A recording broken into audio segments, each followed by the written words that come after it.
ओम शांति मंगेश भाई। ओम शांति ईश्वर भाई जी। मंगेश भाई, आज 26/2/26 हाँ जी। और आज विशेष सद्गुरुवार का दिन भी है और आज बहुत बड़ा कार्य भी होने जा रहा है। सद्गुरुवार के दिन हमारे कैड प्रोजेक्ट का एक नया फाउंडेशन आज होगा, जो हमारी जो नई ज़मीन है, जहाँ ट्रामा सेंटर माना नया हॉस्पिटल जहाँ बन रहा है वहाँ, क्योंकि अभी वहाँ पर एक हॉस्पिटल भी बन रहा है, मल्टी स्पेशलिटी एक कैड का भी बन रहा है और एक शिवमुनि होम भी बन रहा है। नर्सिंग कॉलेज तो है ही। तो हमारे आदरणीय निर्वेद भाई साहब होते हुए ज़मीन ली गई थी, जहाँ पर ये हेल्थ के संबंधित बहुत अच्छे अच्छे कार्य यहाँ पर आबूड शांतिवन तलाटी के अंदर शांतिवन से 2 किलोमीटर दूरी पर हो रहे हैं। तो बहुत खुशी की बात है और आज बाबा ने सुख देने की बात कही है और सुखदाता बाप है और सभी बच्चों को अंतिम समय ये सब चीज़ों की आवश्यकता पड़ेगी। जैसे कोरोना काल में भी हमने अभ्यास किया, तो सुखदाता बाप हम बच्चों को सुख के लिए ये सब नए नए प्रोजेक्ट लाता है, सभी हम बच्चों का ध्यान रखते। तो इसलिए बाबा बोलते कि मीठे बच्चे, सुख देने वाले एक बाप को ही याद करो, इस थोड़े समय में योग बल जमा करो तो अंत में बहुत काम आएगा। ये अंत में काम आए, योग बल भी बहुत जरूरी। मुझे याद आया बाबा ने जैसे कहा ना, योग बल थोड़े समय में, समय वास्तव में थोड़ा है और थोड़े समय में बहुत जमा करना है। थोड़े समय में योग बल जमा करो। तो आप देखते हैं हमारे छतों पे मोस्टली सोलर पैनल लगे हुए हैं। तो सोलर पैनल दिन भर धूप में तपता है, तब जाके वो बैटरी में करंट जमा होती है और वो फिर बैटरी आप जब चाहे तब यूज कर सकते हैं। बहुत अच्छी बात। हाँ जी, हाँ जी, बिल्कुल सही है। तो वैसे ही बाबा कहता है कि योग बल जमा करो, बल जमा करो। उसके लिए फिर वो लगन चाहिए, दृढ़ता चाहिए और तपस्या चाहिए, कंसिस्टेंसी चाहिए। निरंतर पुरुषार्थ करते ही रहना पड़ेगा याद का, और तब वो फिर अंत में बहुत काम आएगा। क्योंकि बाबा ने बता दिया कि अंत का समय बहुत बहुत जो हम सोचते हैं उससे कई ज्यादा भयावह होगा। तो उन परिस्थितियों में स्टेबल रहने के लिए ये योग बल जो अभी से हम जमा कर रहे हैं वो काम आएगा। अगर अभी हमारा माया से लड़ते लड़ते और अपनी स्थिति और परिस्थितियों को संभालते संभालते जितना कमाया उतना खा के पूरा कर दिया, तो फिर जमा कैसे होगा। तो बाबा कहते हैं वो बहुत अच्छा जमा करने की प्रैक्टिस करनी है और उसको निरंतर बढ़ाते रहना है, तो अंत में काम आएगा। सही बात है। अंत तो समय तो चल ही रहा है। हाँ जी। क्योंकि हम जब भी कभी चैनल कोई खोलते, न्यूज चैनल, तो कहीं भी कोई पॉजिटिव न्यूज माना कहीं ना कहीं हल्ला हो रहा है, आतंक हो रहा है। बिल्कुल बिल्कुल। कहीं एक साथ कहीं मिसाइल डाल रहे, कोई बम डाल रहे, कोई कुछ कर रहे, माना सब लोग आपस में लड़ ही रहे। बिल्कुल। माना ये चिंगारी तो लग गई है। हाँ जी। आग कब बढ़ जाएगी कुछ कह नहीं सकते। तो मंगेश भाई, आज क्वेश्चन है कि बेहद के वैरागी, जैसे आपने कहा कि तपना पड़ेगा, तपस्या करना पड़ेगा, उसके लिए वैराग भी चाहिए। तो बेहद के वैरागी बच्चे, तुम कौन सी स्मृति सदा रहनी चाहिए तुम बच्चों को? हाँ, वैरागी है हम। तो वैरागी बच्चों को बाबा कहता है स्मृति रहनी चाहिए कि यह शरीर जो है हमारा, ये छीछी चोला है, इसे छोड़ वापिस जाना है। इसलिए इसके ज्यादा ममत्व में नहीं जाना है, संभालना है लेकिन ममत्व नहीं। जिस प्रकार से लोग आजकल करते हैं कि सारा बुद्धि योग शरीर के पीछे लगा रहता है, चाहे उसका मेकअप कहो या चाहे उसको हेल्थ को, मतलब खाने पीने का बहुत ज्यादा टू मच हो जाता है। बाबा कहते वो नहीं करना उसी है, में लगे रहते। हाँ, तो ये वैसे भी छीछी चोला है और इसको छोड़ वापिस घर जाना है। यह स्मृति सदा रहे। दूसरी स्मृति है बाप और वर्षा याद रहे। दूसरा कुछ भी याद ना है। एक शिव बाबा और दूसरा हमारा जो बाबा हमको स्वर्ग का वर्षा दे रहा है। क्योंकि एम ऑब्जेक्ट सामने होगा, उसी अनुसार हमारा पुरुषार्थ चलेगा। तो वर्षा माना जो हमारी एम ऑब्जेक्ट है, जो बाबा हमको दे रहा है जी। यह है बेहद का वैराग। कर्म करते याद में रहने का ऐसा पुरुषार्थ करना है जो पापों का बोझा सिर से उतर जाए। आत्मा तमो प्रधान से सतो प्रधान बन जाए, यह हमारा मुख्य काम है। फिर बाबा कहता है कि कलप के संगम युग पर, बाप आते ही है कलप के संगम युग पर, बच्चों को फिर से पतित से पावन बनाने अर्थात वर्षा देने। सबको रावण का श्राप मिला हुआ है, इसलिए सब दुखी है वर्तमान में। यह हमेशा याद रखो कि हम ब्रह्मा मुखवंशोली ब्राह्मण है। जैसे कल बाबा ने कहा था कि ब्राह्मण जाति का नशा होना चाहिए, तो क्योंकि जितना उस प्रकार का नशा होगा या ये बुद्धि में रहेगा कि हम ब्रह्मा कुमार कुमारी है तो कर्मों में फर्क आएगा। हाँ जी बिल्कुल। जो भी अपने को ब्रह्मा कुमार कुमारी समझते हैं उनको जरूर यह समझना चाहिए कि कल्प कल्प दाढ़े का वर्षा, ग्रैंडफादर शिव बाबा का वर्षा ब्रह्मा द्वारा हम ले रहे हैं। ये भी सदैव स्मृति में बिल्कुल। फिर बाबा कहते हैं, बाप कहते हैं मेरे द्वारा मेरे को जानने से सारे सृष्टि चक्र के आदि मध्य अंत की नॉलेज समझ लेंगे जी, क्योंकि वही ज्ञान का सागर है, वही सृष्टि का बीज रूप है, चैतन्य है। वह ज्ञान मेरे को ही है। हाँ, जो सृष्टि के आदि मध्य या हमारे सारे जन्मों की जो कहानी है वो एक्यूरेट बाबा को ही पता है। मैं ज्ञान का सागर, आनंद का सागर, पवित्रता का सागर हूँ। रूहानी बाप एक है, यह पक्का याद कर लो जी। रूहानी माना कहने का भाव बाबा का कि अभी तुमको यहाँ वहाँ बुद्धि भटकाने की जरूरत नहीं है। हाँ, कि एक ही है वो, और वो अभी हमारे सम्मुख है, हमको पढ़ा रहा है, इसलिए तुमको अपने अभी इधर उधर भटकने की या बुद्धि लगाने की जरूरत नहीं। इसलिए बाबा कहते हैं पक्का पक्का याद कर लो कि रूहानी बाप परमात्मा एक ही है। बाप समझाते हैं उस परमात्मा बाप को याद करते हो दुख में। हाँ, दुख में हमेशा कहते हो हे परमपिता परमात्मा हमको दुख से छुड़ा। तो दो बाप हुए ना, दो। एक तो जिस्मानी बाप, शरीर का बाप घर में है ही जो बैठे हुए हैं, शरीर को जन। दूसरा है रूहानी बाप, जिसकी महिमा गाते हैं तुम माता पिता हम बालक तेरे, तुम्हारी कृपा से सुख घनेरे। तो ये माता पिता जो है ये माना परमात्मा जो है शिव बाबा है। तो बाबा कहते हैं यह हमेशा पक्का पक्का याद रखो। तो जैसे बाप भी हमारे दो हो गए। हाँ। और संगम पर तो बाबा कहता है तीन बाप है। एक लौकिक बाप शरीर को जन्म देने वाला, दूसरा अलौकिक बाप ब्रह्मा बाबा, और आत्मा का पिता वो पारलौकिक परम पिता शिव बाबा। फिर यह शिव बाबा का यज्ञ है, इसको कहा जाता है राजस्व यज्ञ। हाँ। राजस्व अश्वमेध अविनाशी रुद्र गीता ज्ञान यज्ञ, यह पूरा यज्ञ है, पूरा नाम है। तो राजस्व, अब यही शब्दों को आप उल्टा कर दीजिए, राजस्व स्वराज्य, स्वराज्य। हाँ।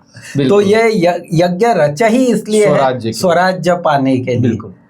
आत्माओं को बाप से स्वर्ग के राज्य का वर्षा मिलता है। इस राजस्व अश्वमेध ज्ञान यज्ञ में क्या करना है?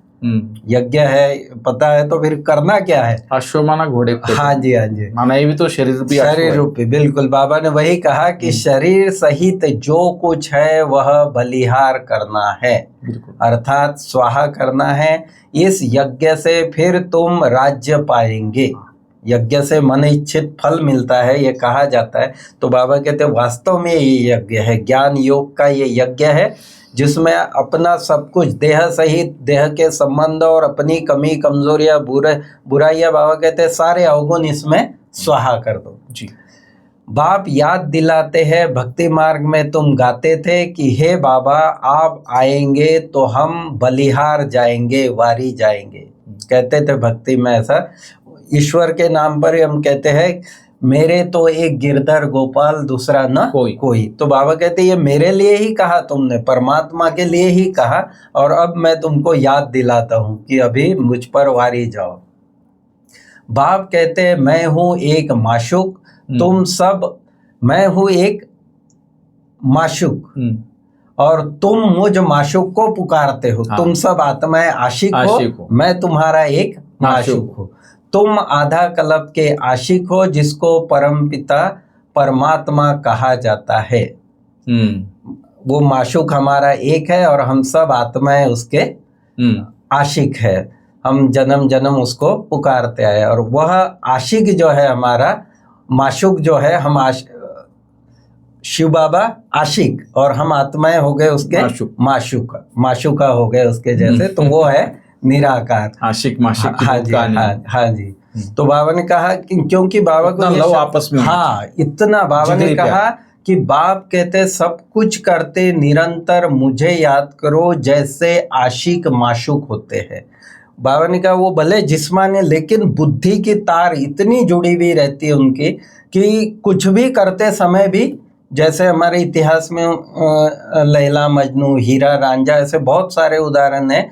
तो इतना बाबा कहते हैं कि इतना तुम्हारा लव, हर कार्य करते भी बाबा की, शिव बाबा की स्मृति रहे। जो महाराष्ट्र में कई संत हो के ना, तुकाराम, ज्ञानेश्वर, नामदेव, एकनाथ, हाँ जी, इनका भी एकदम इतना विठल से गहरा प्यार था। हाँ। हर बात में वो बोलते रहते थे। बिल्कुल। सांसारिक थे लेकिन वो सब में संसार उनके अंदर नहीं था। बिल्कुल ऐसी याद बाबा, जैसे मीरा का भी उदाहरण देते। तो एक लगन प्यार भगवान से हो तो नेचुरल बाबा को उस प्रकार की याद चाहिए, तड़पन वाली याद या निरंतर वाली याद। तुम याद में रहेंगे तो कोई भी तुम्हारे सामने बुरे विचार से आएंगे तो उनको भयंकर साक्षात्कार हो जाएंगे और वह झट भाग जाएंगे। ये बाबा कहते हैं यह है याद का। और आगे चल के जैसे बाबा ने कहा कि अंतिम समय में तो कितनी विकराल इस प्रकार की सारी परिस्थितियां रहेंगी, तो उस समय बाबा की याद हमारे लिए छत्र छाया बन जाएगी। तुम शिव बाबा को याद करेंगे और वे भाग जाएंगे। जो पक्के बच्चे हैं पुरुषार्थ में रहते हैं कि मेरा तो एक शिव बाबा, दूसरा न कोई। ऐसे कई माताओं बहनों के अनुभव है इस प्रकार के कि कुछ आया, मतलब विपरीत भावना से घर में आए और उनको एकदम जैसे वो सूरज भाई जी की क्लास में भाई साहब बता रहे थे कि एकदम जैसे उसको लगा कि मेरे ऊपर शेर आ रहा है। हाँ, तो वो एकदम डर के भाग गए। तो इस प्रकार का बाबा रक्षा करेगा आपकी, लेकिन कंडीशन है मेरा तो एक शिव बाबा, दूसरा न कोई। बाप कहते हैं सब कुछ करते निरंतर मुझे याद करो। तुम इस समय आशिक हो, तुम्हारा माशूक आया हुआ है। याद से ही विकर्म विनाश होंगे और तुम सदैव निरोगी भी बनेंगे। अब बाबा हमको लेने आया है। बाप ही दुख से छुड़ाकर सुख में ले जाते हैं, इसलिए उनको लिबरेटर भी कहा जाता है। लिबरेट करता है, मुक्त कर देता है। बाप कहते हैं मैं तुम आत्माओं को साथ ले जाऊंगा। तुम संपूर्ण नहीं बनेंगे तो सजा खानी पड़ेगी और पद भी भ्रष्ट हो जाएगा। दोनों ऑप्शन दिए। हाँ इसलिए बाबा कहते हैं समझदारी यही है कि थोड़े समय में योग बल जमा करो तो उधर प्राप्ति भी ज्यादा हो जाएगी। ओम शांति। बहुत अच्छा मंगेश भाई, बाबा ने तो खास याद के ऊपर जोर दिया आज, कैसे आत्मा को सत्वप्रधान बन के फिर हमको सत्युग में उच्च पद को प्राप्ति करनी है। तो इसलिए बाबा ने कई सारे उदाहरण हम बच्चों को दिए और बहुत सारी बातें बताई है। इसलिए बाबा कहते कि याद कि अभ्यास ऐसा करना हो जो बुरे विचार वाले सामने आते ही परिवर्तन हो जाए। कोई अगर आ भी गया ऐसा बुरे विचार वाला तो आते ही परिवर्तन हो जाए, ऐसी याद की यात्रा हमारी होनी चाहिए। और दूसरी बात, मेरा तो एक शिव बाबा, दूसरा न कोई, ये स्लोगन तो पक्का कर लेना चाहिए। मेरा तो एक शिव बाबा, दूसरा न कोई।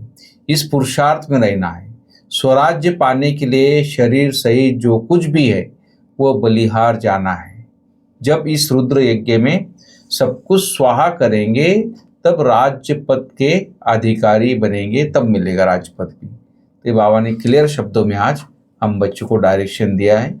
और आज वरदान है मंगेश भाई कि सहन शक्ति की विशेषता द्वारा दूसरे के भी संस्कारों को परिवर्तन करने वाले दृढ़ संकल्पधारी हो। इसके ऊपर बाबा ने थोड़ा बताया। बाबा ने विस्तार में कहा कि जैसे ब्रह्मा बाप ने ज्ञानी और अज्ञानी आत्माओं द्वारा इंसल्ट सहन कर उसे परिवर्तन किया, तो फॉलो फादर करो। इसके लिए अपने संकल्पों में दृढ़ता को धारण करो। यह नहीं सोचो कि कहाँ तक होगा। यही बात सोचे। जब सहन करने के बाद तो लोग यही कहते कि कब तक। बाबा कहते नहीं, ये नहीं सोचो, सिर्फ थोड़ा पहले लगता है कि कैसे होगा, कहाँ तक सहन करेंगे, लेकिन अगर आपके लिए कोई कुछ बोलता भी है तो आप चुप रहो। सहन कर लो तो वह भी बदल जाएगा। ये फैक्ट है बिल्कुल।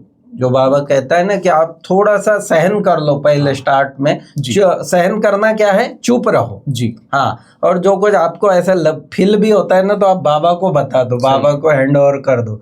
तो बाबा कहते हैं सहन कर लो तो वह भी बदल जाएगा, निरंतर उसके प्रति शुभ भावना रखो तो बदल जाएगा, फिर कभी दिल शिकस्त नहीं बना। फिर स्लोगन भी इसी प्रकार का है कि संगम पर सहन कर लेना, झुक जाना, यही सबसे बड़ी महानता है। सहन करने को सहन शक्ति कहा जाता है। दुनिया वाले ये समझते हैं कि ये कायरता है, लेकिन बाबा कहते हैं नहीं, ये एक शक्ति है। आप जितना धीरज से और उसको सहन कर लेंगे तो आपकी पावर बढ़ेगी और सामने वाला तो वैसे ही झुक जाएगा। फिर माना कई बार दादी लोग बताते सीख सीख झुक झुक मर मर। हाँ जी, ये 3 शब्द। हाँ जी, हाँ जी। सीखना है, झुकना है और मरना पड़े तो भी सारा अंदर से। बोला मैं क्यों सहन करूं। हाँ, वो नहीं होना चाहिए, वो नहीं होना चाहिए। तो बहुत अच्छी बात। एकता और विश्वास की विशेषता द्वारा सफलता संपन्न बनो। इसमें भी वाहन देखो कितना सुंदर एग्जाम्पल दिया। जैसे नारियल तोड़कर रिबिन काटकर उद्घाटन करते हो, ऐसे एक मत, एक बल, एक भरोसा और एकता की रिबिन काटो। एक मत, एक बल, एक भरोसा और एकता की रिबिन काटो और फिर सर्व के संतुष्टता प्रसन्नता का नारियल तोड़ो। प्रसन्नता और संतुष्टता का नारियल तोड़ो, यह पानी धरनी में डालो तो देखो सफलता कितनी होते है। जब नारियल तोड़ने के बाद पानी ऐसे डालते हैं ना, तो बाबा कहते हैं यह संतुष्टता और प्रसन्नता का नारियल तोड़ो, यह पानी धरनी में डालो, फिर देखो सफलता कितनी होती है। सही। ओम शांति। ओम शांति। थैंक यू, धन्यवाद।